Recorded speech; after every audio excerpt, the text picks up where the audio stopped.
afternoon guys, panibagong araw, panibagong biyahe na naman tayo. Ayun, nakuha na pala tayong unang biyahe natin. Bali, alauna na tayo lumabas.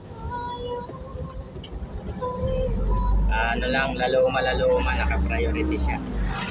Punta na tayo sa pick up guys. Let's go guys! Ito pa yung unang biyahe natin guys, laluma, 429. Karga yan guys, luncheon meat. Bali 100 bucks yan, may 50 pang idadagdag. Puno na guys, 100 bucks na luncheon meat. Punta na tayo sa drop off, dito lang yan guys, dire-diretso lang.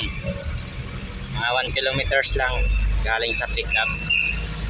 Punta tayo sa drop off guys. Dito na tayo sa drop off, binababa na nila kuya yung karga natin na 100 bucks na luncheon meat guys. Let's go guys.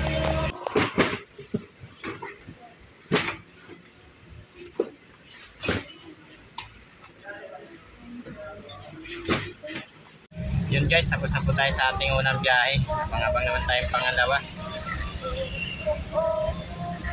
Pangalawang biyahe natin guys, Santo Domingo, Santa Teresita. Bike lang yung karga natin, bali na drop na natin.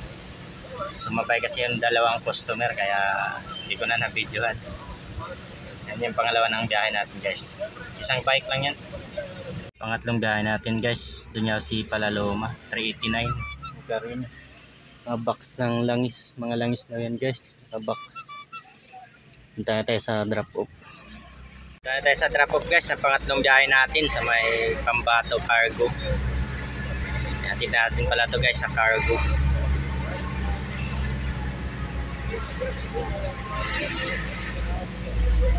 And guys, dito na tayo sa drop off ng pangatlong biyahe natin. Binababa na nila kuya yung karga natin guys, mga langis na. Abang-abang naman tayo ng pang-apat guys. Kung mayroon, let's go. Guys, ito po yung kinita natin ngayon. Bali hapon na tayo lumabas, alauna. 945, tatlong biyahe guys. Bali yun guys, nakatatlong biyahe tayo ngayong araw. Uwi na tayo. Ano na, alas 6. Alauna hanggang alas 6, bali nakatatlong biyahe tayo. Kumita pa rin tayo kahit hapon na lumabas. Yan lang po, maraming salamat po sa patuloy na sumusuporta ng ating mga video guys.